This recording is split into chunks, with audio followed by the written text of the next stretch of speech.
En particular vamos a leer las esencialidades que son determinaciones de la reflexión o determinadas al interior de la esencia, pero para eso hay que preguntarse previamente de qué clase de cosa es la esencia para Hegel. Entonces voy a abordar algunos puntos previos antes de que nos metamos a las grandes articulaciones de la lógica en general. Un poco en la línea de lo que ya hicimos en la primera sesión. La lógica de Hegel no es una lógica formal en el sentido de Bertrand Russell. No es eso. Es una lógica sustantiva. Uno podría pensar que la lógica de Hegel es una lógica del devenir, como la de Aristóteles. Pero en realidad es una lógica del devenir negativo, y hay que hacer esa diferencia respecto del horizonte aristotélico. Por otro lado, la lógica de Hegel es una lógica ontológica que describe algo propio del ser. No es una lógica del discurso, no es una lógica del proceso de conocer, como la epistemología, no es una lógica del acto de saber, como la lógica trascendental kantiana. No, es una lógica referida de manera inmediata al ser. Yo diría que la intención, ¿no es cierto?, el propósito general es formular una manera de abordar la complejidad y el cambio radical. Ese es el propósito general. Objetos auténticamente complejos como la historia humana, y derivado de eso las relaciones intersubjetivas, ¿no es cierto?, los dramas de la política y la ética, qué sé yo, ¿no? Entonces, armar una operación del pensamiento apropiada para objetos complejos, ¿sí? Pero no solo eso.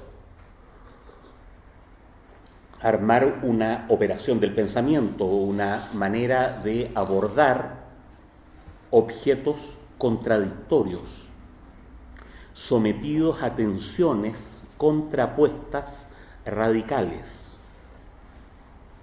Una lógica de la paradoja, de la tragedia, del conflicto, ¿no? Entonces, para acercarnos a eso, quiero insistir en una distinción que hice la vez pasada, ¿no? Siempre que se han formulado lógicas, el problema que hay, la preocupación que hay de manera inmediata es dar cuenta del cambio, cómo es que las cosas cambian, ¿no? Como ustedes seguramente saben, en el epigrama, ¿no es cierto?, de Heráclito, todo cambia, ¿no? Y así como cambio yo, todo cambiará mañana, en esta historia temprana, Heráclito, ¿sí? Yo creo que para ubicar esa gran teoría del cambio es importante comparar la concepción aristotélica antigua, que va de los griegos, ¿no es cierto?, hasta el mundo árabe, con la concepción moderna, newtoniana, que va de Newton hasta la física inmediatamente anterior a Einstein, con la concepción del cambio radical y contradictorio de Hegel, ¿sí? La preocupación fenoménica, lo que aparece es que las cosas cambian, ¿no? Envejecemos, cambian los regímenes políticos, hay invierno, primavera, día, noche. Para la concepción aristotélica, el origen del cambio es el devenir. Voy a ir especificando cada vez más esos términos. En cambio, para la concepción newtoniana, el origen del cambio es el movimiento, no el devenir. La modernidad, lo comenté la vez pasada, ahora quiero detallar e insistir en eso, redujo el devenir a movimiento y peor aún, redujo el movimiento a desplazamiento. Desplazamiento, el movimiento en el sentido trivial, ¿no es cierto?, de desplazamiento en el espacio y el tiempo. Con el romanticismo alemán, y de eso en este aspecto es heredero Hegel, de nuevo aparece la idea de devenir, la complejización del movimiento al devenir. Entonces, en ese nivel, en ese primer plano, uno podría decir que la reflexión hegeliana vuelve a la concepción aristotélica. Pero uno podría ir más atrás todavía y preguntarse por qué el devenir. ¿Por qué ocurre que deviene y como fenómeno de eso las cosas cambian? En la concepción aristotélica, la razón, por decirlo de alguna manera, del devenir se puede encontrar en la teoría de las 4 causas. La causa formal, la causa eficiente, la causa material, la causa final. ¿No es cierto? Le ocurre al ser que está configurado por estas causas, internamente. Por un lado le ocurre, ¿no?, que tiene materia, contenido, es de alguna índole. Le ocurre que esa índole se da en alguna forma. Le ocurre al ser que tiende a. Le ocurre. También le ocurre que es empujado por. Causa eficiente, empujado por. La causa final tiende a. ¿Sí?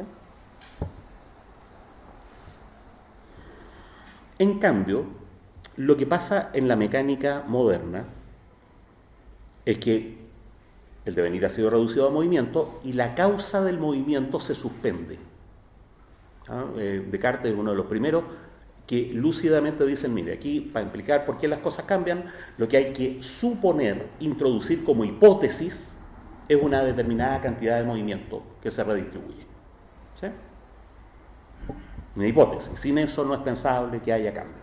¿Sí? Entonces, si la cantidad de movimiento es constante, ¿por qué las cosas cambian? Lo que ocurre es que el movimiento se redistribuye. Lo mismo se redistribuye. Lo mismo, constante, inmutable, se redistribuye. Y para redistribuirse de manera local y determinada, lo que tiene que ocurrir es que las partes interactúen.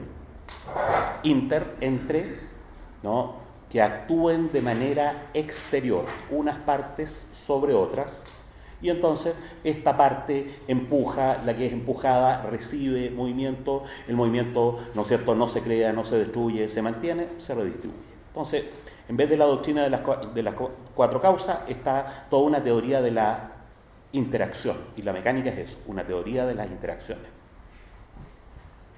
En esa mecánica, las cosas que son no tienden a. No hay tensiones propias. La forma y el contenido se reducen, ¿no?, a la trivialidad de que hay elementos. Elementos, ¿no? Lo ideal sería que hubiera un elemento, el elemento. Y que todas las diferencias fueran meramente cuantitativas. Por ejemplo, un protón hidrógeno, 2 protones helio, 3 protones litio, así. El número hace la diferencia. Sin embargo, los elementos eran como mínimo 4, después cuando se descompusieron esos elementos, ¿no es cierto?, tierra, aire, fuego, agua, resultó que habían más y a la larga resultó que había 92 elementos. Bueno, pero la idea, filosóficamente, ¿no es cierto?, es que detrás de esos 92 elementos hay solamente 3, protones, neutrones o electrones, o detrás de esos 3 hay solamente 1, quark, etc., pero el elemento. Entonces, cantidad de movimiento constante, relaciones exteriores, intercambio a través de interacciones, que básicamente son interacciones mecánicas, empujar, chocar. Por eso las cosas cambian. En el romanticismo alemán, en cambio, se recupera, aparece nuevamente la idea de que las cosas tienden a la idea de tensión propia, interna, ¿no? Le ocurre al ser como propiedad que tiende a. Eso va contra el principio de inercia, ¿no? Y entonces asociado a esa idea de tensión interna, la idea de finalidad. Tiende a un fin. Y asociado a la idea de finalidad, la idea de teleología. Los fines se organizan en un gran fin. La naturaleza tiende a lo adecuado, a lo perfecto, a la realización, etc. Le ocurre al ser que tiende a. La tensión como propiedad. ¿Cuál es el salto si uno hace esa enumeración, si uno cuenta esa historia, en esa dimensión? ¿Cuál es el salto que da Hegel? En Hegel, la tensión no le ocurre al ser, sino que constituye al ser. No es algo que tiende a. No, es una tensión que en su acción de tender a constituye un objeto. Entonces la tensión no es una propiedad del objeto, la tensión es el ser. Y el objeto es un derivado de eso.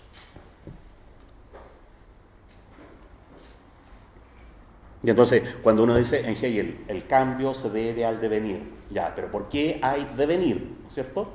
Bueno, el devenir en Hegel no se debe a que haya una tensión, ¿no es cierto?, en el objeto. El devenir se debe a que lo que Hegel considera objeto es la tensión misma. Ese es el ser. Y eso, la tensión misma, la tensión desde sí, y después vamos a ver sobre sí, es lo que, por las razones que vamos a explicar más adelante, Hegel llama la reflexión. La palabra reflexión en Hegel no designa al pensamiento, así como estoy reflexionando, estoy pensando. No designa a una idea, mis reflexiones son las ideas que tengo en la cabeza. La palabra reflexión en Hegel no designa una propiedad del ser. Ocurre que el ser se refleja en él mismo desde sí mismo. No, la palabra reflexión en Hegel designa algo, ¿no es cierto?, una realidad, una entidad directamente ontológica. Se podría decir así, la reflexión es, vamos a ir precisando después los matices, ¿no?, pero es en el sentido de que ocurre, ese ocurrir. Ocurre, de hecho, la reflexión es el ser. ¿Sí? Es medio, todo esto inicial tiene que ser medio misterioso. Ya yo he dicho la vez anterior que no soy partidario de subirse por el chorro y hablar en difícil con estas fórmulas, ¿no es cierto?, que siempre suenan un poco como misteriosas, ¿sí?, sino que tratar de llevar esto para hablarlo de manera llana, directa. Voy a hacer la siguiente distinción, para ver si vamos rodeando el concepto para caer al concepto mismo. Distinción. No es lo mismo lo movido. El objeto, este estuche de lente es movido, el objeto, que el movimiento. Lo movido es un objeto. ¿Qué es el movimiento respecto de lo movido? Bueno, es una propiedad, es un predicado. Se dice del estuche que se mueve. El movimiento es un predicado del objeto. El movimiento no es un objeto. Así como el azul no es un objeto, el azul es un predicado de un objeto. Se dice de un objeto que es azul, pero el azul mismo no es un objeto. En realidad, el movimiento para la modernidad, ¿no es cierto?, mecanicista, racionalista, es una pura relación espacio-tiempo, ¿no? ¿Qué significa movimiento? Significa un desplazamiento en el espacio, en el lapso de tiempo. Se predica del objeto que se ha movido. Ya. Lo movido, el movimiento. Entonces, propongo una tercera distinción. ¿Qué es respecto de lo movido, respecto del movimiento, la movilidad? Uno podría entender también la movilidad como una propiedad. La movilidad es la capacidad de moverse o de ser movido. Entonces, qué sé yo, las murallas tienen poca movilidad. No, es difícil moverla. El estuche de lentes tiene harta movilidad. Pero también se podría decir, mire, los árboles tienen poca movilidad. Los gatos sí que tienen harta movilidad. Noten que considerada como cualidad, la movilidad es la capacidad de ser movido o moverse por sí mismo. ¿Sí? En cambio, lo que ocurre en Hegel es que la movilidad es un ente.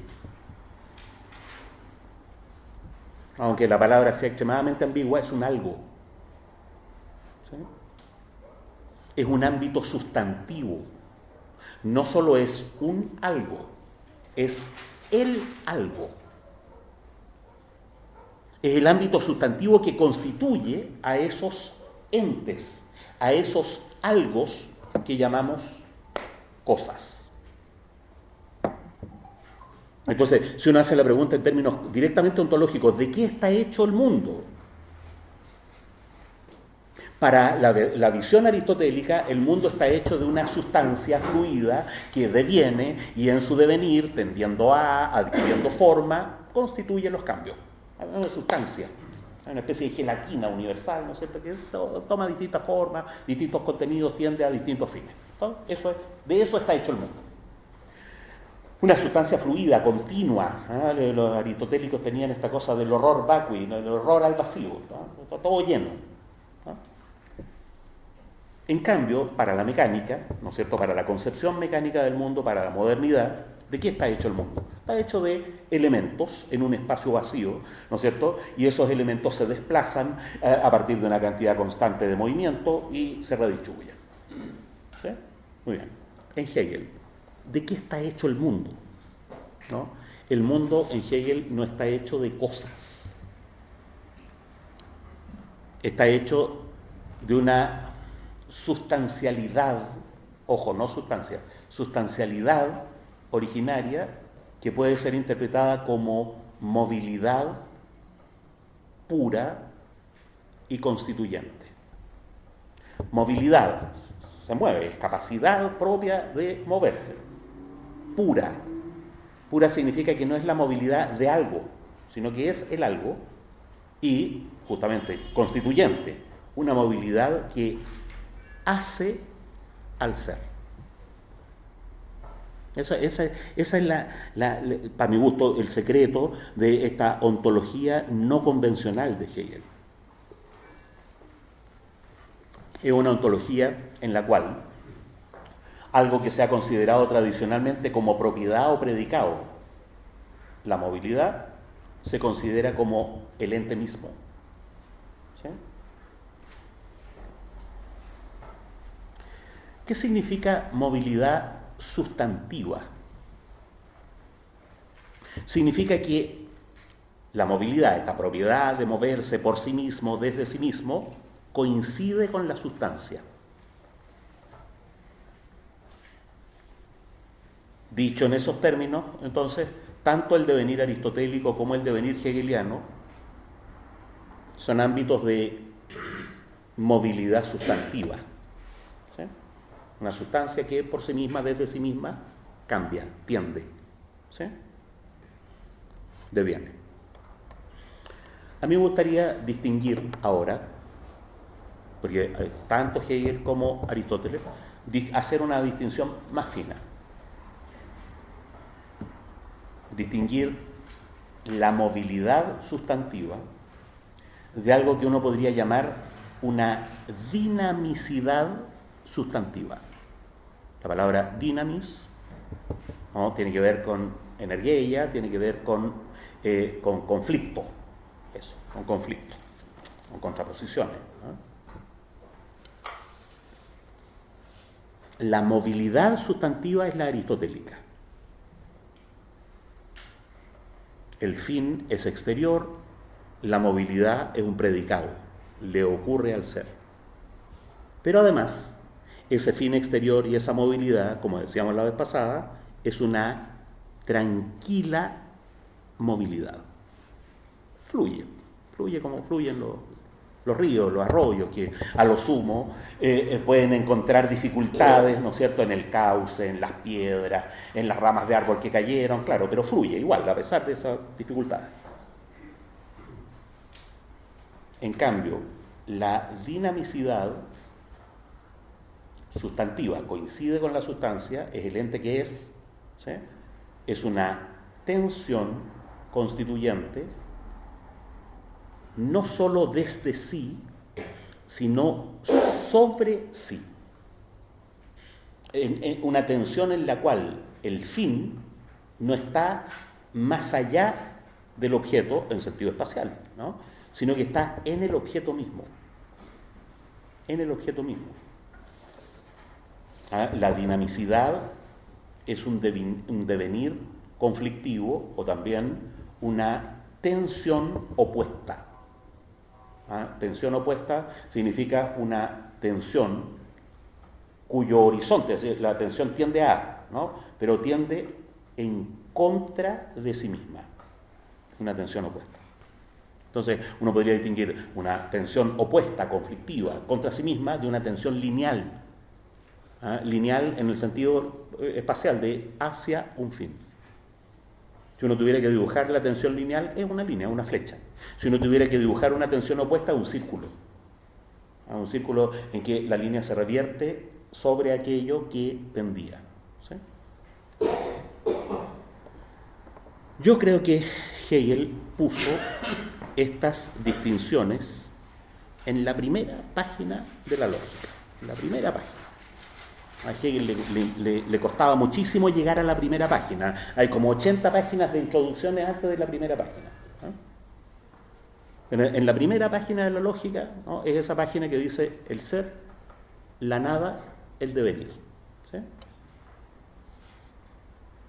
A pesar de que lo que hemos dicho es que en el libro del ser Hegel está como despejando el asunto, ¿sí?, en rigor, ya en la primera página Hegel hace, por decirlo así, la opción fundamental. ¿Cómo describir esta idea de que la tensión que anima y constituye por sí mismo al ser es una tensión opuesta? O es una oposición desde sí mismo contra sí mismo. ¿Cómo poner esa idea? Hegel hizo una opción bastante radical. Puso a la nada en el ser. Puso a la nada, entonces lo que tenemos que comparar es qué significa que la nada sea distinta del ser versus la idea de que la nada es algo de el ser.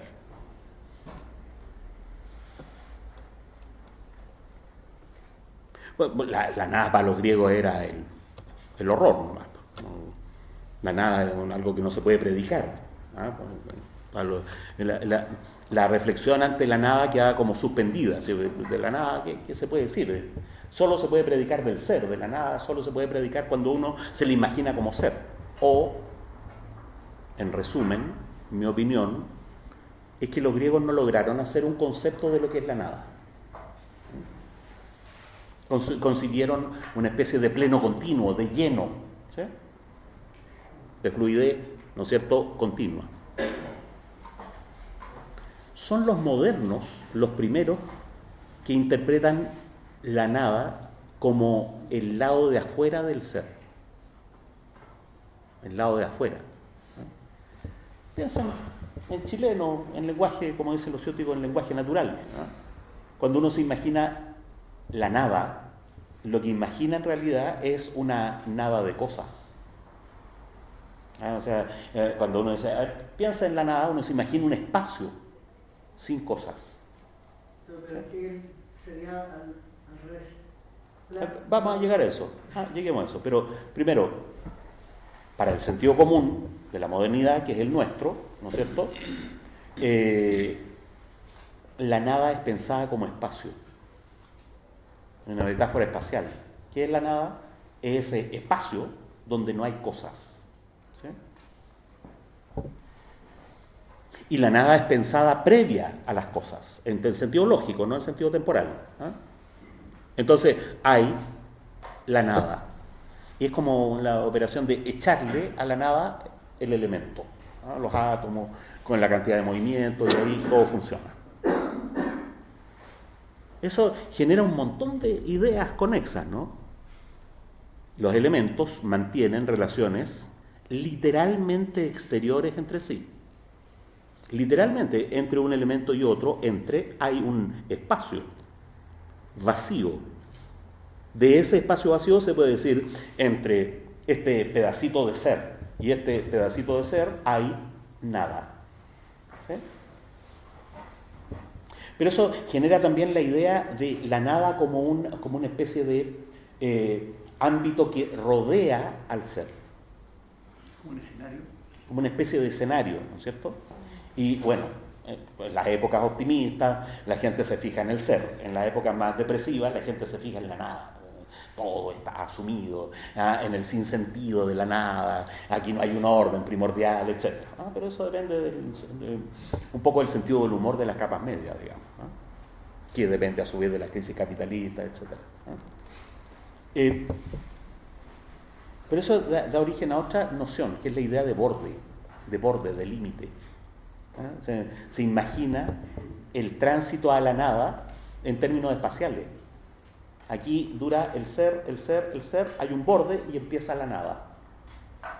Entonces, en la época optimista, bueno, la gente dice, mire, hay átomos esféricos, elementos esféricos y alrededor hay vacío. En la época depresiva, ese borde es asociado con la muerte. Porque resulta que la vida sería algo así como el ámbito de ser y la muerte sería la nada bruta, el vacío.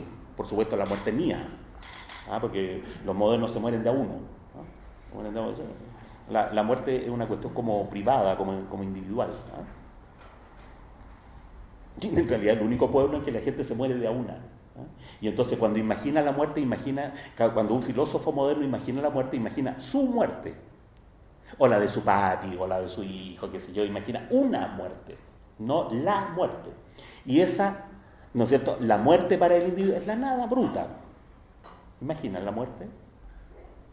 ¿Cómo lo van a pasar cuando estén muertos? Nada, pues.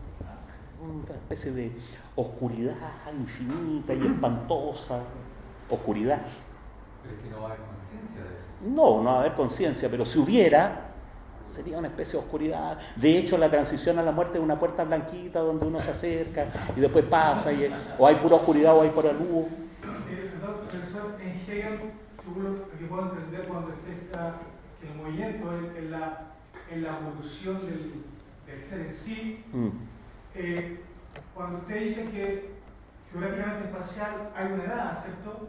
¿Podríamos decir que es un vaciamiento ontológico? Bueno, entonces vayamos a Hegel, pero por ahora lo que estoy describiendo es que para el sentido común y para la filosofía moderna, la nada es imaginada como nada de cosas, es imaginada como el espacio de no ente, ¿sí? Pero en un espacio, siempre hay la metáfora, ¿no es cierto?, de que siempre se piensa la nada en términos espaciales. Dentro de un espacio. Y por lo tanto cabe la idea también espacial de borde. Y entonces, como digo, en las épocas depresivas, eso le da un sentido ontológico a la muerte. La muerte sería como una especie de gran símbolo del paso a la nada. ¿Sí? Ya. En Sócrates está eso en la apología de Sócrates. Cuando a Sócrates le dice, bueno, ¿qué es la muerte?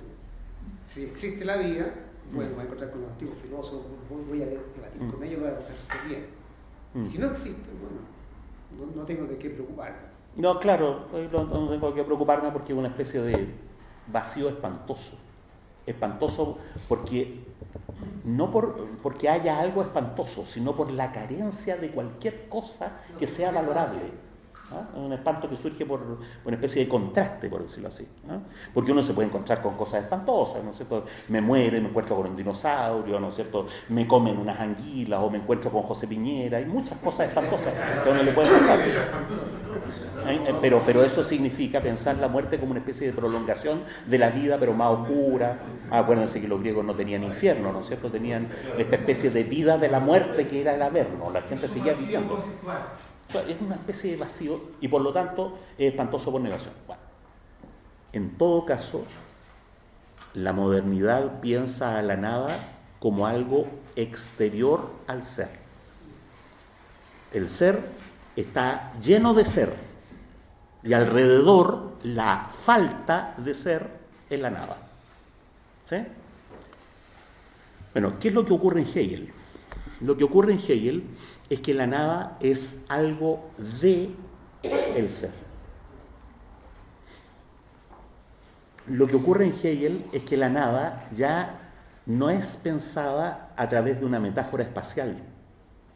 No hay alrededor, y por lo tanto en Hegel pierde sentido toda esta reflexión acerca del borde, de la transición hacia. ¿Sí? No, Hegel piensa la nada, voy a decir una cuestión media ciútica, pero bueno, aquí lo vamos a hacer. Piensa la nada como actividad. Piensa la nada como actividad. Es decir, como nadificación, o, más ciútico todavía, nadidad. El término movilidad, ¿sí? Eso ahí me estoy refiriendo al ser en una especie de sentido positivo. Ahora me puedo referir a lo mismo, pero en una especie de sentido negativo, una nadidad constituyente. Por eso Hegel va a decir, mire, es que el ser va de la nada a la nada. Y dice, pero ¿cómo es eso? ¿De un vacío a un vacío? No, pues que Hegel la nada no es el vacío. Decir nada, ojo, nada es un sustantivo. No es la manera más hegeliana, por eso es la primera página, faltan 800 páginas más, ¿no es cierto? No, en realidad el término más hegeliano sería la nadidad. Usted dice de manera negativa la movilidad como nadidad. Y entonces por eso en la tercera, cuarta página de la lógica, la reflexión es sobre el nacer y el perecer. ¿Sí? Entonces, la movilidad es eso de que las cosas nacen, se constituyen, se generan. La nadidad es el reverso, de que justamente por constituirse no se desploman, se disgregan, se deshacen. ¿Sí? Y entonces la nadidad, la actividad de constituirse a partir de la crisis y de la negación, y la movilidad, la actividad de constituirse a partir de la tensión hacia de la determinación, para decirlo en términos técnicos, ¿no es cierto? La movilidad, la nadidad son la misma cosa. Brahma y Vishnu.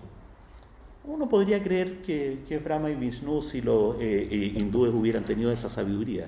Mi opinión es que no la tenían. Eso lo que estoy diciendo es impopular. Pero mi opinión es que era necesaria toda la historia de la humanidad para llegar a esta complejidad. Hay muchas cosas que se parecen antes, pero los parecidos son un mal argumento. Pero acá en la actividad, criminalidad, creo que ¿dónde estamos? Es de igual modo descrita esta actividad, no es una actividad así, vista así simplecita como una actividad, porque es claro. Más bien lo mismo pasa con este concepto de actividad que dio, con el tema de la movilidad que dio anteriormente, que al parecer es una actividad que le pertenece al ser puro. A algo, claro. O sea, claro, en realidad, eso le quería preguntar, si es que le pertenece más bien al ser puro, o le tiene que co-pertenecer a algo o a alguien en este caso, como actividad. Entonces, actividad como Navidad. ¿Por qué estas son las explicaciones iniciales, previas a toda la lectura? ¿Por qué estamos haciendo esto en la primera, la segunda clase? Porque una dificultad enorme para leer la lógica de Hegel es que el lenguaje que usamos en la vida cotidiana es un lenguaje permanentemente cosista. Nos remite a cosas, a espacio, a interacción, ¿sí? Es decir, hablamos al interior de la concepción mecánica del mundo. Hablamos. Las cosas Entonces, nada, pero no la vemos. claro, entonces, ¿qué es lo que ocurre? Que yo digo, mire, no es la cosa la que se mueve, es la movilidad la que tiene como efecto, ahí como navegando en una ola, la cosa. ¿Ah? Yo digo eso. ¿Ya? Por lo tanto, la movilidad. Entonces, pongo la movilidad. La movilidad es... Sin embargo, esta movilidad es una movilidad opuesta, que se niega a sí misma. ¿Sí? Es decir, tal como uno dice, el ser se constituye de esa movilidad pura, qué sé yo, uno podría decir, no, pero también el ser se constituye desde su nadificación permanente. ¿Sí? Y hasta ahí uno va entendiendo. Pero fíjense lo que hace el hábito, lo que hace el lenguaje. Uno lo que entiende es que estos son predicados de algo que es. Son predicados de algo que es. O sea, lo que uno se imagina es que hay algo que se mueve o se disgrega, pero uno pone el algo primero. Y entonces, ¿cuál es la dificultad aquí? La dificultad es decir, mire, es que la movilidad y la nadificación son el algo sustantivo. A partir de eso, gracias a eso, hay algo. Ahora, técnicamente, ¿cómo de esta fluidez, ¿no es cierto?, así dice Hegel, del nacer y del perecer, surge el algo? ¿Cómo se llama ese surgir el algo? Eso se llama determinación. Determinación es una palabra que significa poner forma, poner figura. Y entonces el algo surge como resultado de esta movilidad absoluta, de esta nadificación absoluta, y surge en un acto, ¿no es cierto?, que se puede llamar determinación. ¿Sí? Entonces, la capacidad que tiene esta movilidad de constituir ser se llama determinidad. Determinidad, claro. Podríamos decir que el movimiento es la sustancia ontológica que se autodesarrolla. Claro. Sustancia. El movimiento, es que vamos a ir siendo cada vez más precisos, ¿no es cierto? Ahora vamos haciendo circunloquio, pasecano, una cuestión complicada. No es lo movido, ya sabemos eso, pero no es el movimiento en realidad. El movimiento, siempre que uno usa la palabra movimiento, está hablando de una propiedad de algo, es la movilidad. Entonces tu fórmula era, si la cambiamos por la palabra movilidad, la movilidad es... Es la sustancia ontológica que se autodesarrolla. Claro, esa. La movilidad coincide con lo que llamamos sustancia y, claro, se autodesarrolla y, en la medida en que eso es el ser, es ontológica. Entonces, lo digo por parte para tener perfectamente clara la fórmula, para que la fórmula no se nos arranque, ¿no es cierto?, a las nubes de la ciutiquería, ¿no es cierto? Entonces, la movilidad es la sustancia ontológica que se autodesarrolla. Imagínense, yo siempre estoy preocupado por eso, imagínense lo espectacular que es decir eso. Si ustedes después salen aquí y se toman un cafecito en la esquina, y ¿en qué estaba? Mira, estaba en clase de Hegel. ¿Y de qué se trataba en la clase de Hegel? No, es que el profe dijo que la movilidad es la sustancia ontológica que se autodesarrolla. No, güey. Claro, y por sí misma. ¿No? Entonces, chuta, uno queda así como, no, hay que tratar de bajar el asunto y entenderlo en Chile es difícil porque el lenguaje no es entenderlo en lenguaje natural, ¿eh? Porque resulta que el lenguaje natural es cosista, ¿no? Entonces no hay que hacer una traducción al lenguaje natural, pero hay que entenderlo sensatamente, digamos. En la exposición habló de nacer y perecer, como si estuvieran separadas. Entonces la primera pregunta es, ¿esto sugiere que hay dos esencias? ¿O bien, más adelante, se hace una unificación de esos dos? Esto sugiere que la esencia es como mínimo dual. Que no hay No hay dos esencias, sino que la esencia es dual. Pero es dual como mínimo, porque después una de las cosas que hay que desarrollar es que pensar esto en dos términos es mala costumbre. En realidad uno debería pensarlo como multiplicidad. Como multiplicidad, o sea, no pensar, mire, la cuestión esencial se reduce, ¿no es cierto?, a que hay esto y esto que se contraponen, sino que pensar más bien que hay muchas contraposiciones. Eso es súper importante por la realidad de lo particular. Para que lo particular sea real, es necesario considerar que esto no ocurre en grande, pero también ocurre parte por parte.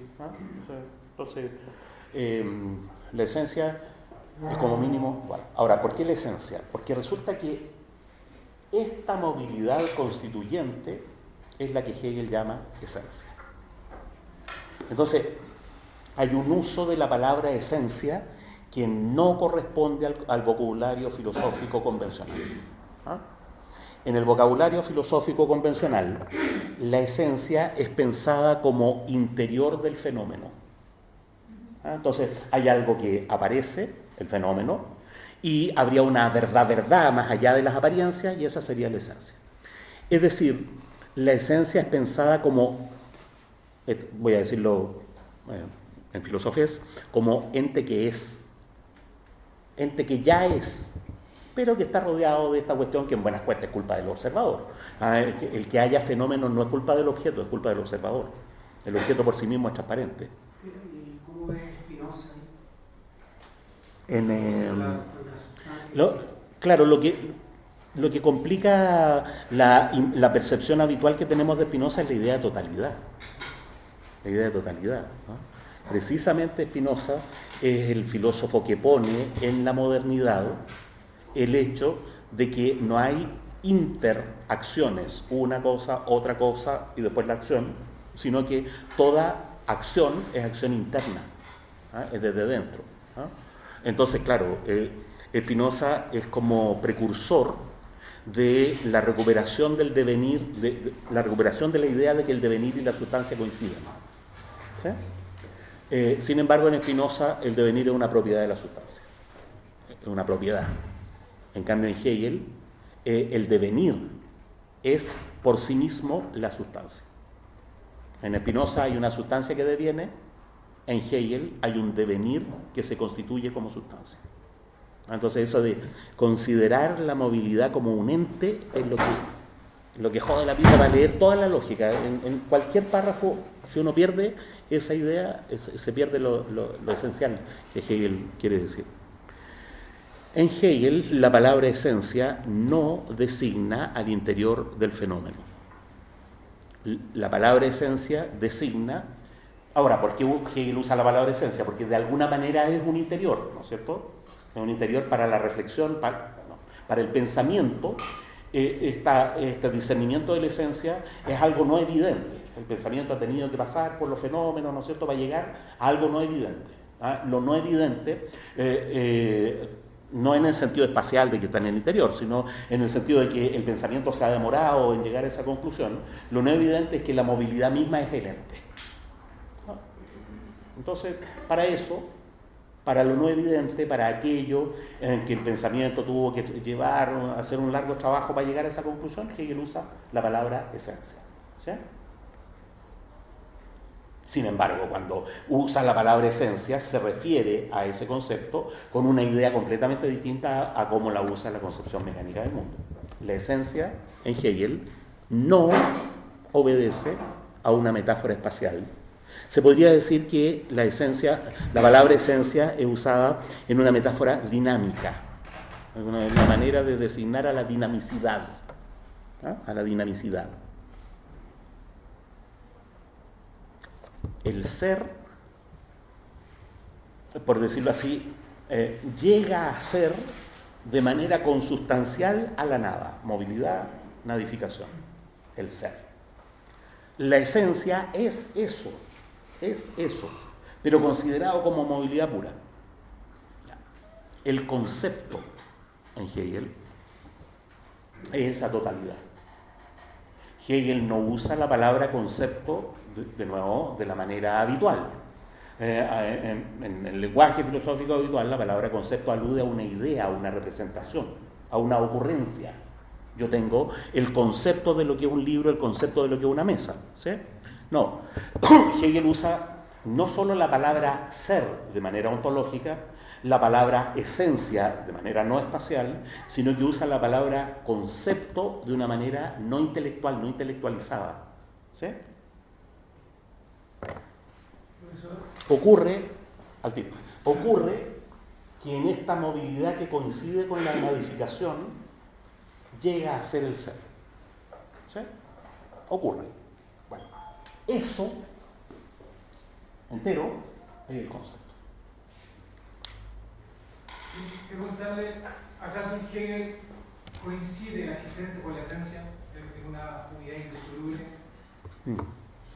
Sí, sí. Pero estamos cambiando el sentido de la palabra esencia y de la palabra existencia. ¿Ah?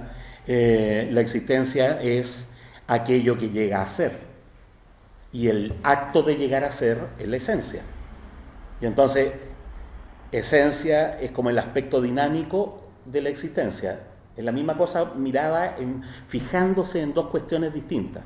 La existencia es, por decirlo así, el resultado. ¿Sí?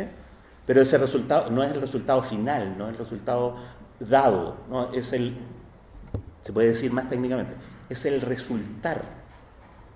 Porque el resultado, ya, se acabó. En cambio, el resultar es una cosa que está ocurriendo permanentemente. ¿Sí?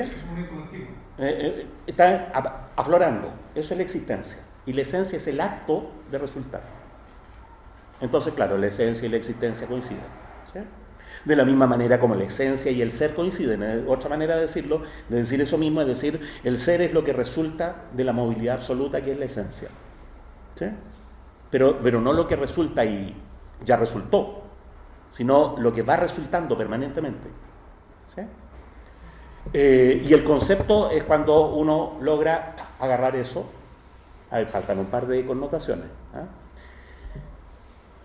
Lo que pasa es que en algún momento uno podría preguntarse una pregunta curiosa: ¿quién es eso?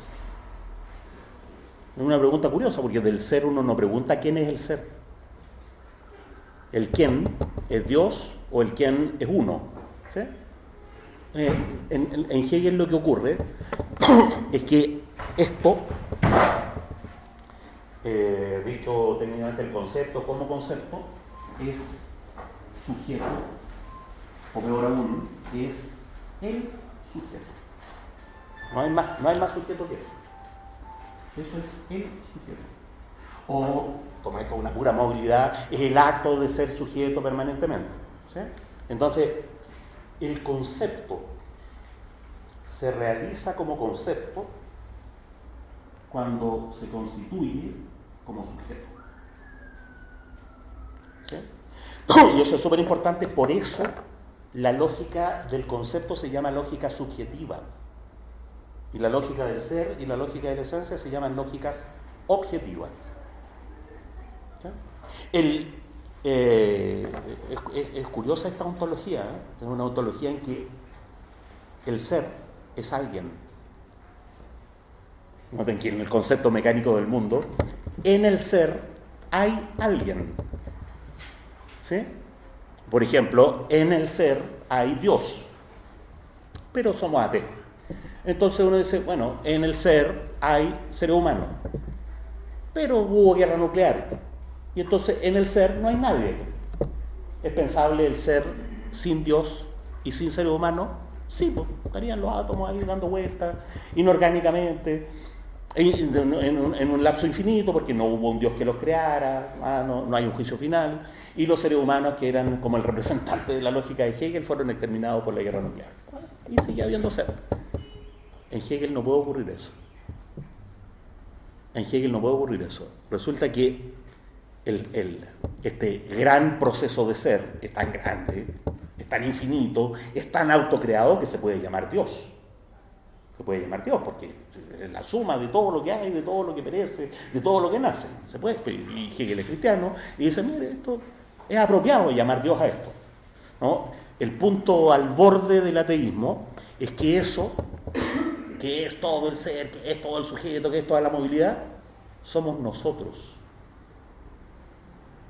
Entonces, el concepto constituido como concepto, ¿no?, es alguien. Ese alguien es la historia humana. ¿Sí? Es la historia humana. Ese alguien, despejemos tonteras que se dicen seriamente, ¿eh? Hay tonteras que se dicen con una seriedad increíble. Ese alguien no es Hegel. O sea, Hegel nunca pretendió que él era el concepto o que en su cabeza estaba el concepto. Es una tontera. Sin embargo, una tontera que hay mucha gente que dice seriamente. Popper, por ejemplo, dice, Hegel creía que en su cabeza estaba toda la historia de la filosofía y que él era el fin, ¿no es cierto?, y la culminación de la historia de la filosofía. No, ridículo. ¿Sí? Es inverosímil pensar que Hegel pudiera creerse la muerte hasta tal punto, digamos. O sea, sería como el premio Nobel de la vanidad en la historia de la filosofía. Ese alguien no es Hegel. Hegel como autodeificación, digamos. Claro, imagínense, el concepto está en mí. Y de hecho, ni siquiera lo tengo en el riñón, lo tengo en la cabeza. Es una tontera, eso no entender nada. Pero respecto a eso, uno podría decir que saber ese concepto sería el saber absoluto, ¿no? Claro, pero el saber absoluto no es un saber de Hegel. Pero es saber que se expresa en la fenomenología. Claro, el saber que se expresa, uno podría preguntarse, ¿quién es el que sabe el saber absoluto? Ese que sabe el saber absoluto no es Hegel, es la modernidad la que ha llegado a un punto de saber el saber absoluto, o peor aún, de constituirse como el saber absoluto. Ahora, el saber absoluto no es, bueno, ya en el curso de la fenomenología lo dijimos, ¿no es cierto? No es saber todo, es una tontera. ¿Ah? El saber absoluto es saber lo absoluto. Saber eso, enterarse. Mire, sabe que hay lo absoluto. Y lo absoluto no es muy esotérico. ¿Sí? Saber lo absoluto significa saber, asumir y actuar como, ¿sí? Esas tres cosas son 3 grados distintos. ¿No? Saber, asumir, actuar como si la historia humana fuese toda la realidad. Eso es el saber absoluto. Eso no es difícil de formular. ¿Ah? La idea de lo absoluto es que la historia humana no tiene lado de afuera. Por eso se llama absoluto. Absoluto es algo que no depende de otra cosa. ¿Sí? Entonces, no hay al lado de afuera Dios. No hay al lado de afuera Dios. Si hay Dios, tiene que estar ahí. Y de hecho, como Dios es la suma de todas las cosas, coincide. ¿Sí? Es inmanente. No es proceso inmanente. Es inmanente, ¿no es cierto? Sí, pero yo protestante. Desde luego, pues Hegel era luterano, no era católico. ¿No? Eso es un dato crucial. Católico no era. ¿Sí? Sin embargo, hay católicos que han postulado la idea de Dios inmanente. ¿No? En particular San Agustín. El que postuló a Dios como trascendente es Santo Tomás. ¿Sí? Es decir, la idea de si Dios coincide con toda la realidad o es superior a toda la realidad, ¿sí?, es una idea que es una polémica permanente al interior del cristianismo. ¿No? Al revés, hay protestantes que creen que Dios es exterior, incluso luteranos. ¿Sí? Bueno, pero lo absoluto, ¿no es cierto?, es que la historia humana asume y actúa como si fuera toda la realidad. Eso es lo absoluto. ¿No? Entonces, lo absoluto, el saber absoluto no es Napoleón. Ni es la batalla de Jena, ¿no? Ni es la monarquía prusiana, no, eso no es lo absoluto. Ni es el Estado, voy a ponerlo con minúsculas, el Estado como el conjunto empírico de las instituciones del Estado, no. Lo absoluto podría ser el Estado si es que uno entiende la palabra Estado con mayúscula, como la totalización del acto permanente de institucionalizar las acciones humanas. En ese sentido sí, pero así como el conjunto de las instituciones, la concertación, no sé, la constitución del 80, digamos. Y lo absoluto no son los alemanes, no son los alemanes, ni los europeos. Claro, Hegel es un europeo centrista y todo lo que ustedes quieran, incluso luego falocéntrico, etc. ¿Sí? Pero no son los europeos. Hegel es como el apóstol de los gentiles de la filosofía europea. No sé si ubican que ustedes son como ateos, no saben las cosas. San Pedro creía que el mensaje, ¿no es cierto?, de Cristo era para los judíos nomás. Y San Pablo, en cambio, dijo, no, esto es para toda la humanidad. Bueno, Kant pensaba, ¿no es cierto?, que la gente de bien tiene discernimiento moral y ha llegado a la mayoría de edad, ¿ya? Y en cambio los negros están en la minoría de edad, por lo tanto hay que dirigir, ¿se entiende? Hegel, en cambio, es como el apóstol de los gentiles. Esto es el conjunto de la humanidad lo que vale. Razona en términos de la historia humana. ¿Quién es el sujeto? ¿Qué es el concepto? La historia humana. Y noten que la palabra historia tiene una dimensión temporal. Toda la historia. Y una dimensión espacial. El planeta entero. ¿Sí? Entonces, me faltó otra etapa después de los europeos. En lo absoluto no es la modernidad tampoco. La modernidad, así como la culminación de la historia humana sería la historia moderna, no, es toda la historia humana. Entonces, cuando uno toma a toda la historia, la metáfora temporal como que se diluye. ¿Entiendes? Ya no es relevante si estamos hablando, ¿no es cierto?, de Alejandro Magno, si estamos hablando de Santo Tomás o estamos hablando de Hitler. Todo eso está metido adentro. Es como el Aleph. El Aleph. Lo que pasa es que el Aleph es una representación vulgarmente espacial del todo. El colmo de la vulgaridad es como pensar el todo en un espacio. De hecho, creo que mide 6 centímetros, especifica Borges ahí. El Aleph mide 6 centímetros. Un circulito así, y ahí se ve todo. Bueno, pero el Aleph real, digamos, el original. O sea, lo importante acá no es la sustancia de la humanidad en cuanto a tal, como sustancia histórica, sino el movimiento de la humanidad como proceso. Sin fin, además. Como proceso sin fin. O sea, tampoco Hegel no es partidario de sostener la humanidad está realizada. Con la Revolución Francesa se abre la época de la libertad, pero no se abre el reino. No estamos en el reino de la libertad. El reino de la libertad, primero, no es un ideal. Hegel no es un tipo que plantee metas, ideales. No. El reino de la libertad es un hacerse permanente. ¿Sí? Empieza, pero después no termina. ¿Sí? Y empieza empíricamente, porque antes ha empezado en el concepto. ¿Se entiende? No es Fukuyama.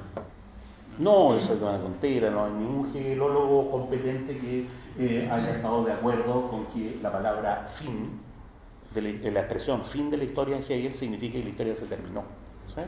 A no ser que el presidente del mundo se siente en el botón y haya guerra nuclear, pero para eso no hay que ser Hegel. ¿No? Lo que acabo de explicar es por qué las grandes articulaciones de la ciencia de la lógica son, por un lado, una lógica objetiva y por otro lado, una lógica subjetiva. Subjetiva en el sentido de ahí la totalidad se constituyó como sujeto. Hegel pone en la lógica objetiva la doctrina del ser. De hecho, como ya explicamos la vez pasada, nosotros no vamos a leer la doctrina del ser, vamos a leer el ser, que es el libro de 1812. En rigor, la doctrina del ser es el libro de 1830. Bueno, pero lo voy a poner así, en la idea, ¿no es cierto? Él mismo corrigió el libro, entonces la idea es que aquí hay una doctrina del ser. Y cada vez que esté hablando de estas entidades ontológicas las voy a poner con mayúsculas. ¿Sí? Dentro de la lógica objetiva está la doctrina de la esencia. En ese sentido, ¿no es cierto?, que acabo de explicar y sobre el cual abundaremos. ¿Sí?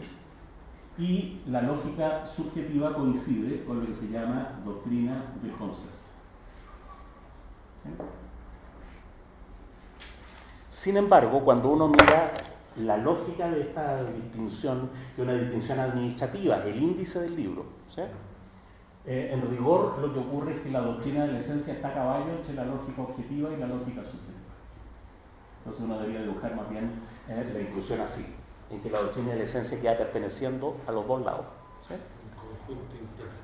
Claro, o también, en términos de Hegel, la doctrina de la esencia es el elemento de la mediación. El elemento de la mediación. ¿Sí? es en la doctrina de la esencia donde queda claro, por un lado, la verdad del ser y por otro lado, lo que es necesario para la verdad del concepto. ¿Sí? O también, la doctrina de la esencia es la articulación central de la lógica. Este libro, por razones administrativas, está escrito como capítulo 1, capítulo 2, capítulo 3. Pero en rigor, si uno lo organizara no de manera sucesiva, sino lo organizara de manera conceptual, el núcleo es la doctrina de la esencia. Y de eso deriva, entre comillas, hacia atrás la doctrina del ser y, entre comillas, para adelante la doctrina del concepto. Por eso que nosotros vamos a leer esa parte. ¿Sí? Eso se puede decir de otra manera. La doctrina de la esencia es la lógica de la lógica. ¿Sí? Se puede decir también así, la doctrina de la esencia es la lógica en el elemento puro de la lógica, sin la sustancialización primera, en que uno se encuentra con la esencia como ser,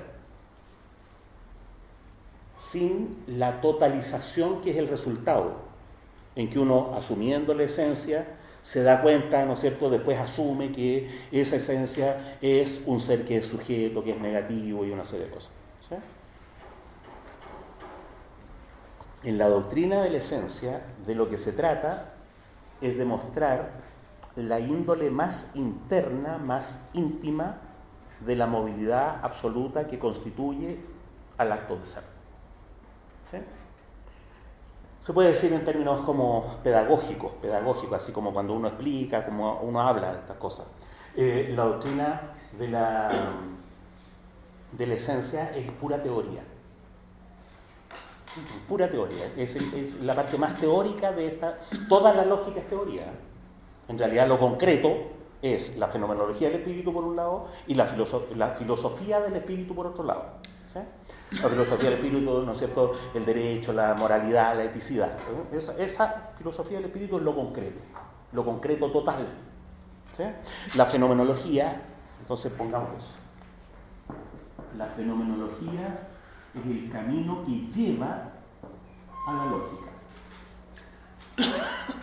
La filosofía del espíritu es la lógica asumida como totalidad real, efectivamente existente. ¿Sí? Noten que si ustedes miran en la enciclopedia qué es la filosofía del espíritu, se van a encontrar con que hay una parte que se llama, ¿no es cierto?, el derecho, otra parte que se llama la moralidad y otra parte que se llama la eticidad. ¿No? Y dentro del derecho, la moralidad y la eticidad, de nuevo se produce esta misma relación. El derecho y la moralidad son como una especie de bases que quedan totalizadas por la eticidad. Entonces, al final, lo concreto es la eticidad. Ese es como... una gran dialéctica. Claro, esa es la paga, la eticidad. ¿No? La eticidad es lo que hace que las sociedades sean sociedades. ¿No? La eticidad es lo que hace que las sociedades no sean una colección. ¿Qué significa?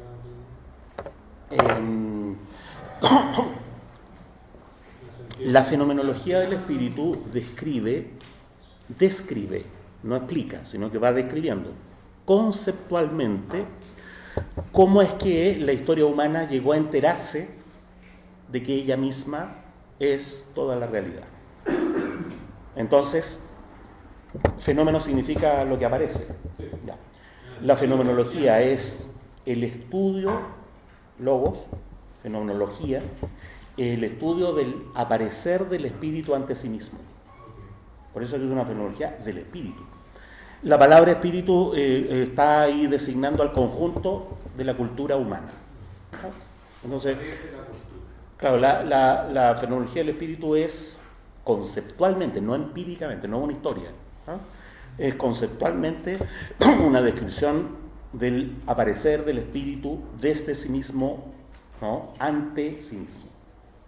Y ahí él pone una base lógica, después cómo esto se realiza en la modernidad, qué sé yo, y eso culmina en la posibilidad del saber absoluto.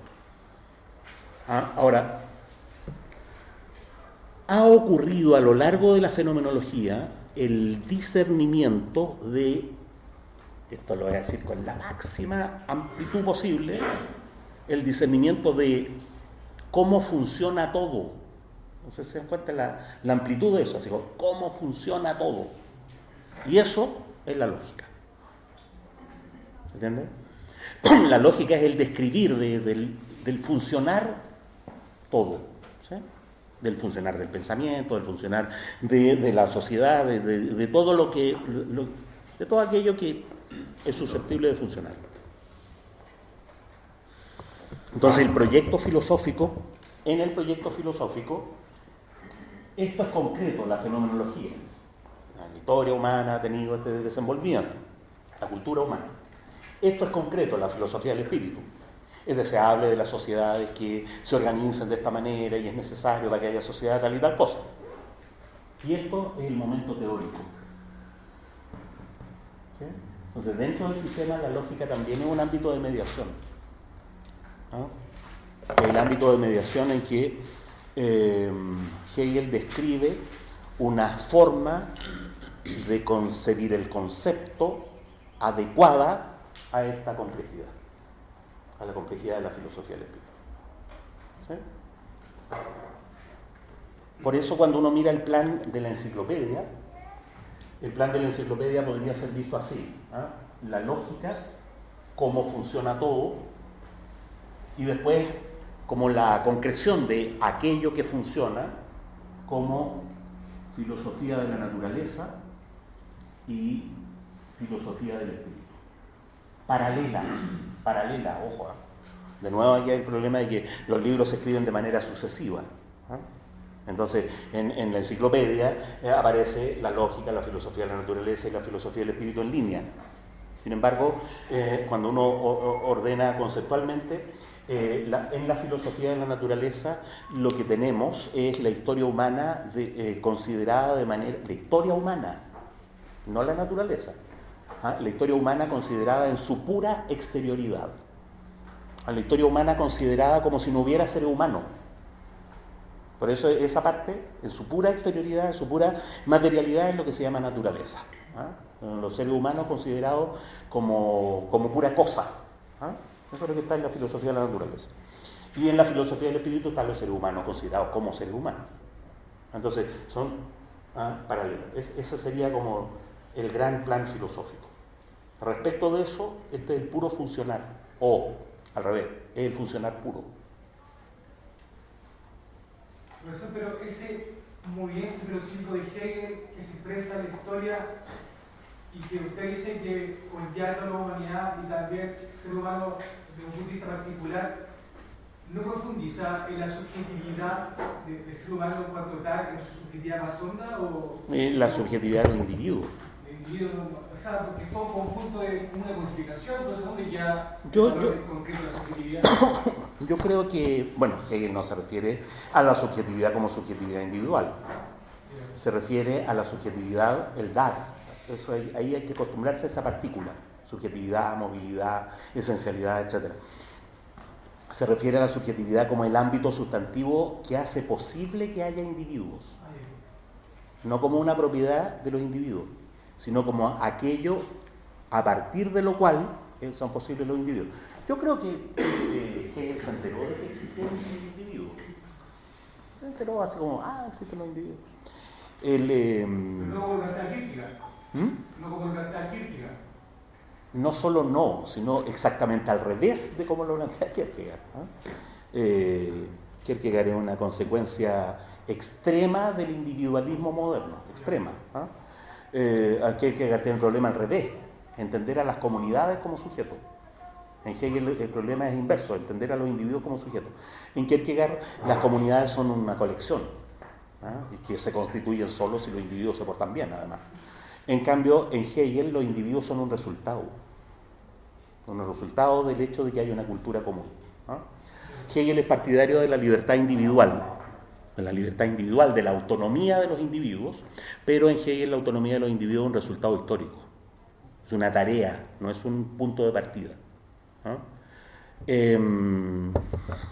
Ya, entonces, vistas las cosas de esta manera, como dice Hegel, de manera previa y en general, ahora tenemos que entrar a picar. Diga. De claridad. La idea de concepto en Hegel entonces cumple el mismo rol dentro del sistema que la idea de la unidad trascendental de la percepción en Kant, ¿cierto? La unidad trascendental de la percepción, de la apercepción. En Kant es una chiva teórica para meter por la ventana al yo empírico que había sacado. ¿Ah? Kant criticó la idea de que el yo empírico sea una sustancia, ¿ah? Pero quedó ahí pendiente el problema de entonces ¿quién piensa? ¿Ah? ¿Quién piensa? Y como era un viejo de mierda, en vez de decidir el pueblo piensa, la humanidad piensa, mantuvo al individuo como sede del pensamiento, atribuyéndole ad hoc por la ventana, ¿no es cierto?, este postulado, porque el tipo es muy riguroso, entonces dice, hay que postular, eso significa que lo metió por la ventana, ¿no es cierto?, que no lo probó, que no lo redujo, la unidad trascendental de la percepción, es decir, está sentimiento, pero no un sentimiento de que soy uno, de que soy uno y el mismo. Yo siempre cuando empiezo un curso, ustedes ya han tenido muchas clases conmigo y yo no les he hecho esa talla, pero cuando tengo alumnos nuevos, yo digo, bueno, yo soy Carlos Pérez, ¿no? Casi siempre, o por lo menos en general, tampoco exageremos. Entonces, ¿cuál es la idea? La idea es que ¿es cierto que uno es uno mismo permanentemente? O a veces tiene como paréntesis de uno. Entonces, un paréntesis de uno. Yo soy Carlos Pérez, y caigo, ¿no es cierto? A ser, ¿qué podría ser? Bill Gates. Hola Carlos, ¿cómo estás? Perdón. No, es que ahora soy Bill Gates. Soy otro. Y después vuelvo en mí, ¿sí? Y recaigo. Esto de recaer es de Julito Cortázar, ¿no es cierto? Vean el texto de Julito Cortázar cuando habla de recaer. Y uno recae, y él recae con la tía. Entonces no es cierto, tía, que uno recae, etc. Bueno, uno permanentemente, uno, ¿sí?, en el tiempo, pero además uno solo. Porque a veces soy dos. Como los ultraizquierdistas. Saben que hay ultraizquierdistas que tienen, en la ultraizquierda hay más partidos que militantes. Porque hay militantes que son 2 o 3 partidos al mismo tiempo. Entonces no tienen... ¿Cómo sabe uno que es uno y el mismo? Entonces Kant dijo, mire, que en realidad para que haya... para poder responder de manera no empírica a la pregunta de quién piensa, es necesario postular que hay uno y el mismo. Y esa chiva es la unidad trascendental de la percepción. En los individuos. A los individuos les pasa, ¿sí?, y un postulado, además, que a todos los individuos les pasa lo mismo. Bueno, en Kant siempre hay que hacerle excepción, salvo a los negros. A los negros no les pasan otras cosas. En Hegel no, porque en Hegel el concepto no tiene que ver con los seres humanos en particular. Es anterior a la existencia, es anterior en sentido lógico a la existencia de la humanidad y es anterior, desde luego, a la existencia de los individuos. El concepto es el momento de totalización en que la actividad pura que hace ser es concreta y alguien. Es concreta, pero además es alguien. Esa cuestión es súper ontológica, es súper global. En cambio, la unidad trascendental de la percepción es una hipótesis ad hoc que permite mantener en los individuos la capacidad de pensar. ¿Sí? Entonces son de dos niveles distintos. En Hegel el concepto es un resultado, en Kant la unidad de la apercepción es un postulado. No es un resultado, es un punto de inicio. Esa diferencia hay. Como digo, entremos a picar. Ustedes tienen el índice y yo pedí que leyeran el índice. Me importa para que vean la dificultad de la lógica literaria, digamos, la dificultad literaria, así como de conjunto, es que Hegel es un maestro de los matices. Entonces uno cuando está uno a punto de echarle a la fundidora, el tipo hace otra diferencia, otra diferencia, otra diferencia. ¿Sí? Cuestiones sobre las que uno pasaría de largo. Entonces, ¿qué pasa? Que el libro, el ser, ¿sí?, tiene tres grandes capítulos, ¿sí?, perdón, secciones. Sección. La 1 se llama, voy a seguir la traducción de Félix Duque, la determinidad. Fíjense lo que es la determinación, como en la movilidad absoluta del nacer y el perecer, de la nadificación y el llegar a ser, ocurre que hay cosas. Ocurre que eso se concreta en cosas. ¿Cómo se llama ese acto? Ese acto se llama, como guiones, acto de determinar. ¿Cómo se llama por sí mismo? Determinidad. La determinidad tiene tres capítulos. El capítulo 1 se llama el ser. El capítulo 2 se llama, según Félix Duque, el estar, o el ser de hecho, o el ser ahí. Lo que hay ahí. Y el capítulo 3 se llama el ser para sí. Para sí. O sea, el ser ahí ahora reflejado sobre sí mismo, como vamos a ver después. Aquí en el ser hay una A, una B y una C. Entonces Hegel maniáticamente organizó la lógica en 3 libros, cada uno de los cuales tiene 3 secciones. Cada sección tiene 3 capítulos y cada capítulo tiene A, B, C. ¿Sí? Eso hizo que los discípulos pensaran que estas eran tríadas dialécticas. ¿Sí? Eso sería una buena idea hasta que uno se da cuenta que en Hegel todo lo interesante pasa en 2, en 4 o en 6, casi nunca pasa en 3. No es confundir la división administrativa del libro con un contenido filosófico. ¿Sí? Eso es típico de filólogos, no de pensadores. ¿No? Esta se llama el ser, pero no tiene título. Por eso está ahí entre paréntesis cuadrado. Este se llama nada. No se llama la nada. Se llama nada nomás. Hay ser. Hay nada. ¿Sí? Y esta otra se llama devenir. Hasta hace unos 20 años, el 90% de la gente que leía la lógica llegaba hasta ahí. Que es como en la página 2.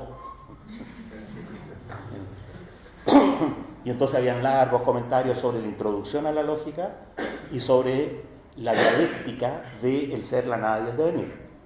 Y nadie comentaba el resto del libro, que son 400, 500 páginas más. ¿Bien? Como la mercancía además. Claro, que todo el mundo llega hasta el capítulo 1, al fetichismo de la mercancía, y después se aburre y no lee. Claro. Después vamos a ir especificando. Entonces, saltémonos a la sección 2. La sección 2 se llama la magnitud.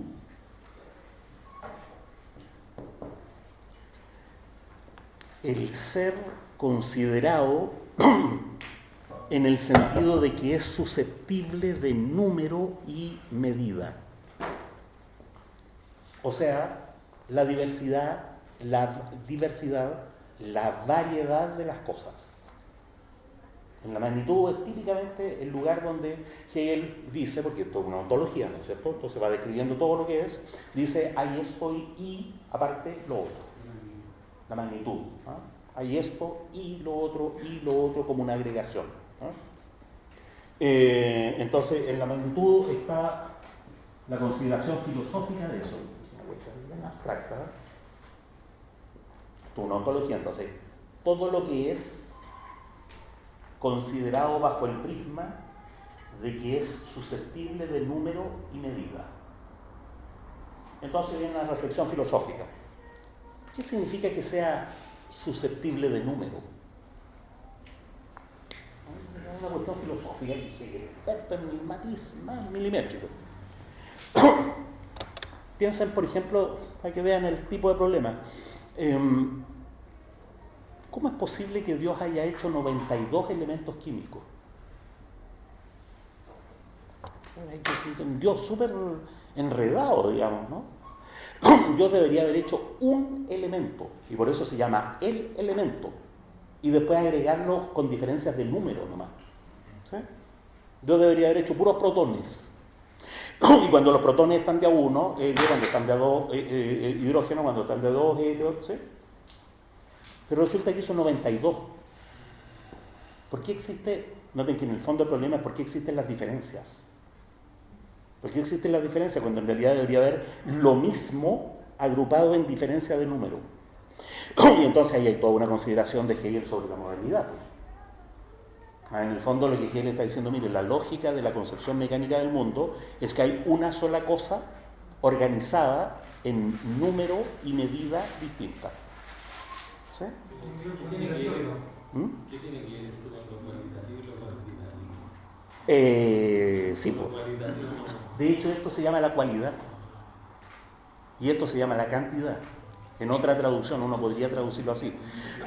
Félix Duque es más riguroso. Primero, filológicamente, en la traducción precisa, pero segundo, es más riguroso filosóficamente. Hegel fue más sutil.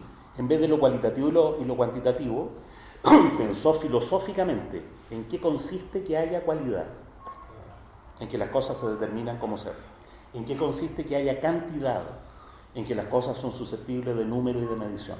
¿Sí? Todo lo segundo es como un subconjunto de lo primero. Bueno, pero faltan 400 páginas para ordenar eso. ¿Sí? Es una unidad que se complejiza. Es una unidad primordial, estoy seguro que hay un... se va... Claro, lo que a mí me importa decir es qué clase de problema es el que está Hegel abordando allí. Entonces está la reflexión filosófica de qué significa, ahora sí, la cantidad. Es el capítulo primero, el capítulo segundo es el cuánto.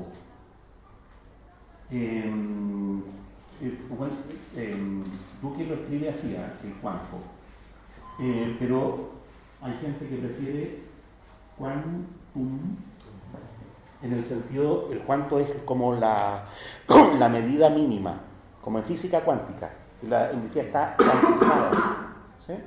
No es cuánto hay como número, sino el hecho de que hay medidas mínimas. Pero yo creo que simplemente quiso ser más castizo y ponerlo con... No, por supuesto, esto es castellano más castizo. Aquí hay, bueno, toda una reflexión de Hegel sobre el atomismo moderno. ¿Sí? El que las cosas sean reducidas al elemento. ¿Cuál sería el elemento? ¿Sí? En ese caso estaba tocando en las partículas infinitesimales. Claro. Ya Berkeley discutió si la noción de infinitésimo tiene sentido. Entonces, en la concepción mecánica del mundo, curiosamente, no tiene sentido. Y los tipos tuvieron que hacer, ¿sí? Entonces Hegel se hace cargo de eso y reflexiona sobre esa tendencia de la modernidad a considerar los continuos, ¿sí?, como agregaciones de quantum. ¿Sí?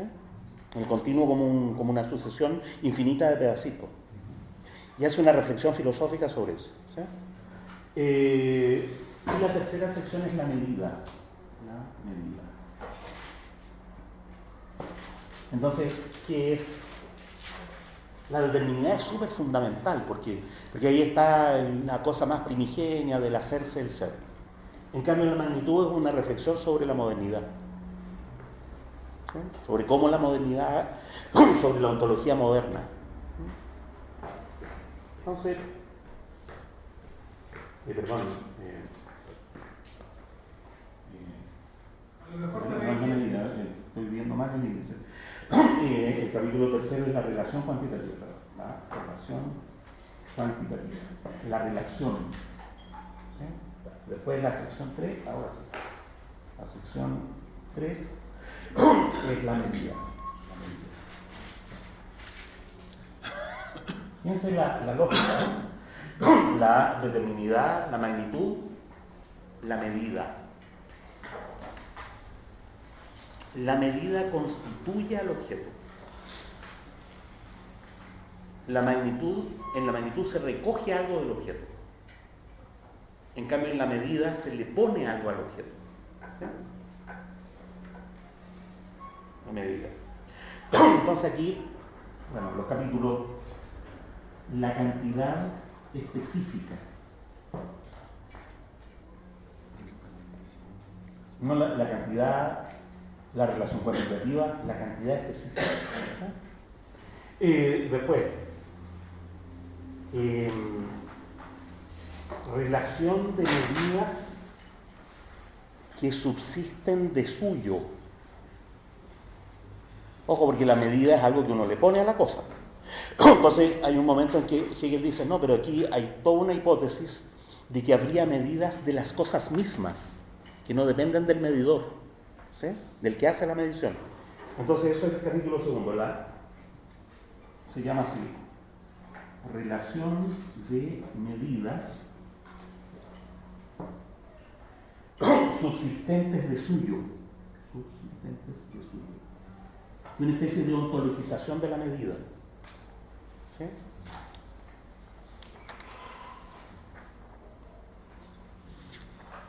Y el capítulo tercero, el devenir de la esencia. El devenir.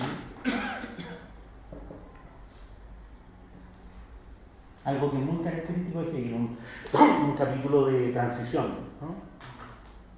De transición al libro siguiente. ¿Ah? Estaba pensando que, disculpe, no puedo elaborar, pero se me ocurre cuando usted habla de que en Hegel está la eternidad, ¿cierto? Como horizonte ontológico, de lo cualitativo, y después la magnitud en términos de cuantitativo, ¿cierto? De alguna forma en una posición entre lo sagrado y lo profano, porque lo sagrado puede estar vinculado al desarrollo del espíritu absoluto, ¿cierto? En términos de desarrollo de lo sagrado, que cuando nos acercamos a la modernidad, eso cambia radicalmente y se transforma en una cuantitatividad. A la modernidad. A la modernidad. Entonces uno podría decir así, aquí Hegel está en el ámbito de la lógica misma. Aquí está criticando a la modernidad.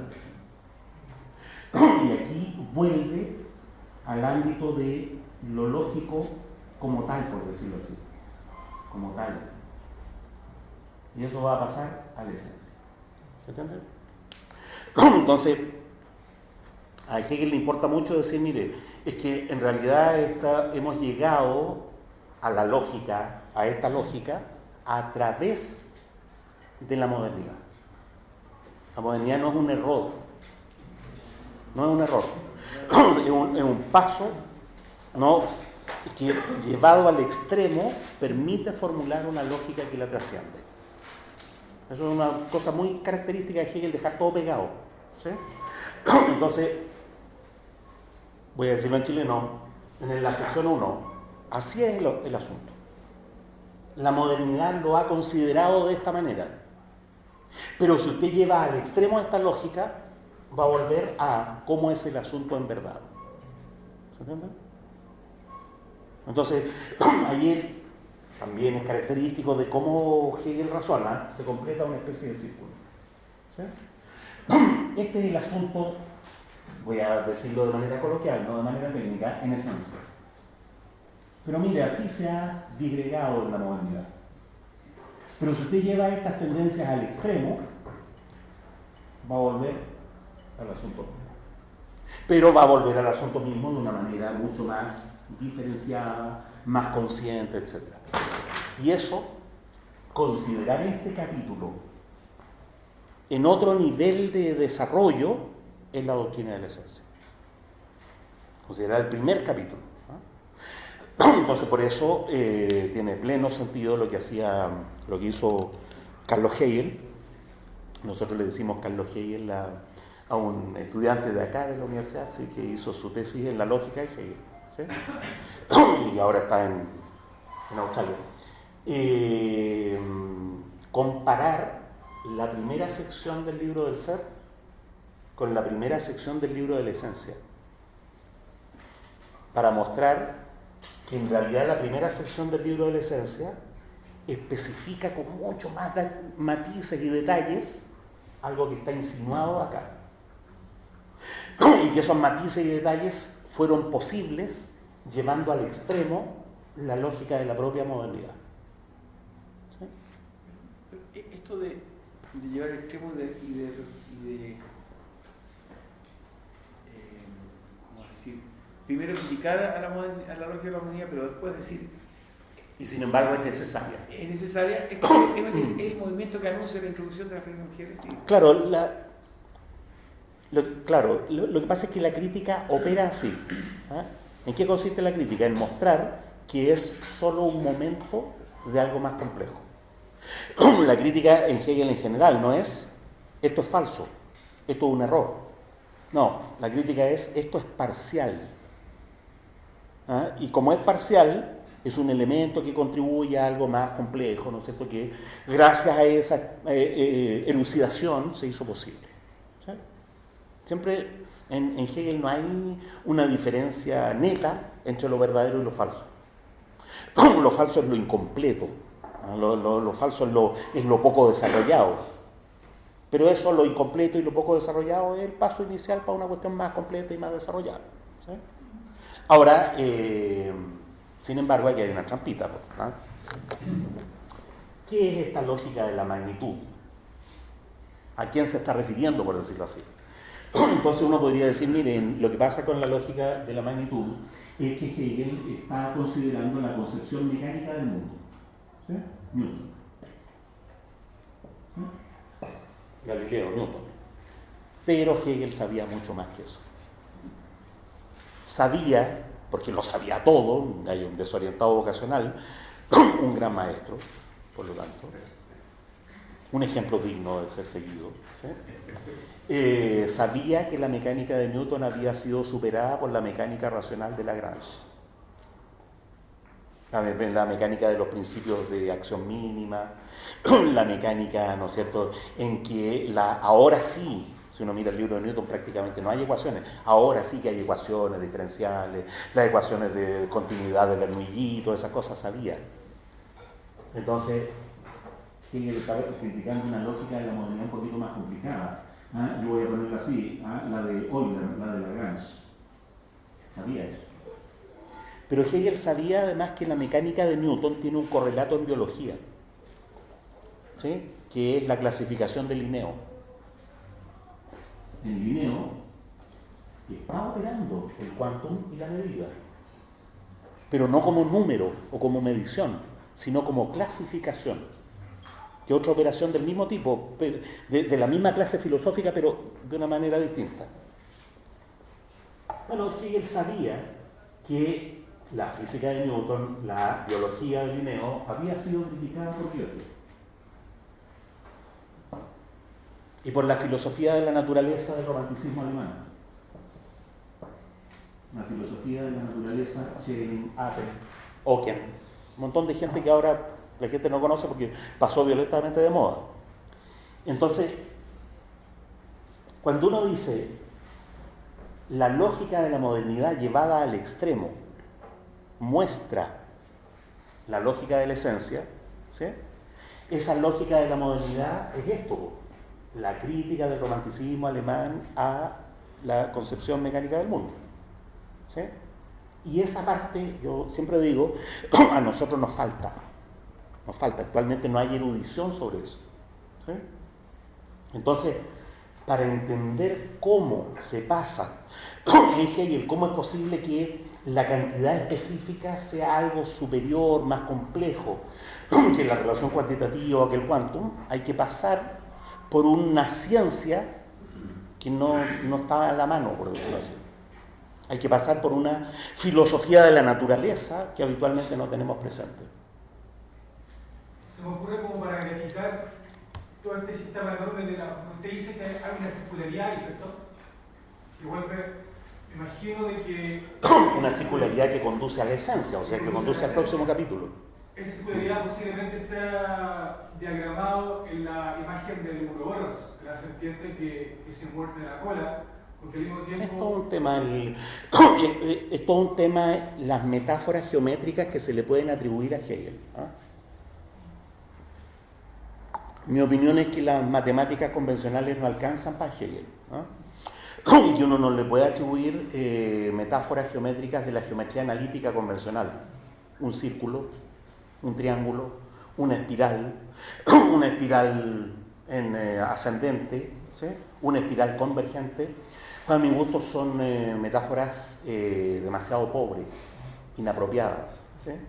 Y entonces yo he propuesto que en realidad, si uno quisiera hacer una metáfora geométrica, la lógica de Hegel es más bien analogable a un fractal, una cosa muy distinta de la geometría convencional. Por eso esto no es, en rigor no es un círculo, esto es una iteración. ¿Es que la escama de la serpiente estaría impregnada esa diferencia de magnitud? Claro, pero el problema es que la serpiente es un círculo, se come la cola. ¿Qué es lo que es una iteración? Estoy hablando de... Pero bueno, para todo el mundo, sobre todo para los que estudian sociales, cosas como filosofía, uno tiene una función, no un número, una función, que ya es una cuestión media complicada. Le hace a esa función una operación y obtiene algo, ¿sí?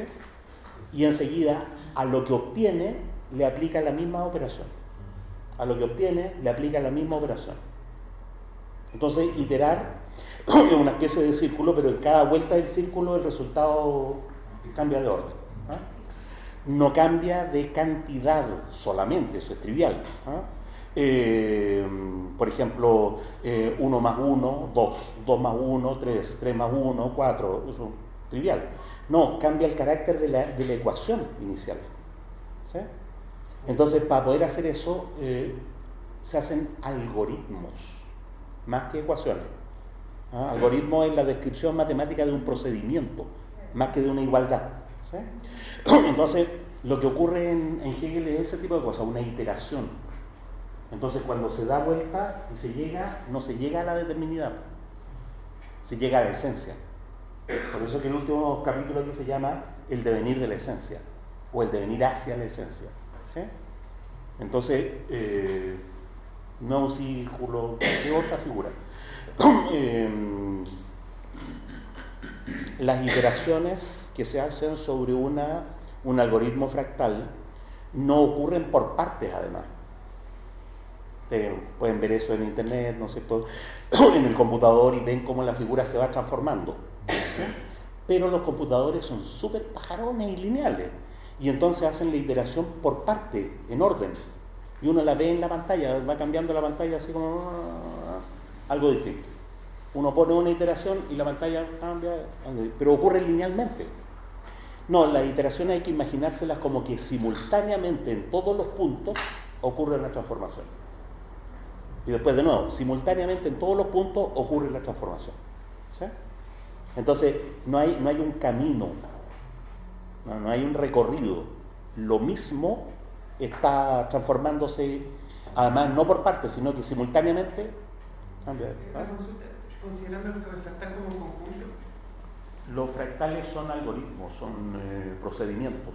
¿Cómo se llama este famoso? Mandelbrot. Sí. El fractal de Mandelbrot es el que se dice que es el más complicado. que es súper antiguo. El fractal de Mandelbrot es la imagen inversa de una cuestión que se había inventado en 1910. ¿Ah? Es un conjunto, sí, pues, formalmente un conjunto de puntos. Un conjunto de puntos en un plano. Y entonces se puede describir, el fractal de Mandelbrot no es reducible a una ecuación. No, es un algoritmo, es un procedimiento. Sí. Como para ser súper preciosista, uno podría hacer como un paso más allá, es que es una recursión. Es decir, lo que pasa es que en una iteración uno da una vuelta y siempre es un círculo. En una recursión, cada pasada de la recursión puede va ser cambiando que tú abras, la operación. Sí, pero también puede ser que tú abras varios caminos. Entonces se te abren múltiples caminos, y esos múltiples caminos a su vez se abren en múltiples caminos. Entonces, la complejidad de eso es que siempre se puede escribir una iteración simple como una recursión simple, en que se va abriendo un camino cada vez, pero una recursión general es mucho más compleja. En cada pasada tú abres una cascada. Claro, exacto. Una cascada de resultados. ¿Sí? Ese tipo de imágenes geométricas son las que habría que asociarle a Hegel. Que ni siquiera son geométricas. Y cualquier cosa que se pueda dibujar en un plano de una sola vez es inapropiada. Ya, pero todos esos puntos que usted dice de esta cosmovisión que se empieza a evolucionar, ¿cierto? Punto por punto, igual está subido a una unidad superior que integra toda esta particularidad. En matemáticas sí. En Hegel esa unidad superior es la historia humana. Lo que pasa es que uno usa las matemáticas como símbolo simple de algo. Lo que pasa es que este algo es tan complejo que el símbolo simple tiene que ser el mismo complejo, no puede ser no cabe en la geometría analítica, digamos. La geometría analítica es buena para Newton. ¿Qué les parece? Entonces, en la próxima sesión vamos a echar a picar. Por un lado me interesa leer esta parte, el ser, la nada, el devenir. Es más bien un testimonio. Son 17 páginas. No, las dos primeras. Leerla, para ver qué es lo que dice. Que son el ser, la nada y el devenir, precisamente. Son como 2 o 3 páginas. Pero en segundo lugar, después de leído y comentado eso, hacer este mapa en la doctrina de la esencia. ¿Sí? Perdón, me va a saltar en el concepto, en el último libro. Y después, en tercer lugar, ir a la doctrina de la esencia y empezar a especificar, acercarnos a los textos que vamos a leer en este seminario. Los textos que vamos a leer en este seminario son el segundo capítulo de la primera sección del segundo libro. Entonces es necesario tener un mapa como este para darse cuenta dónde está ubicado, por decirlo así. Eso es.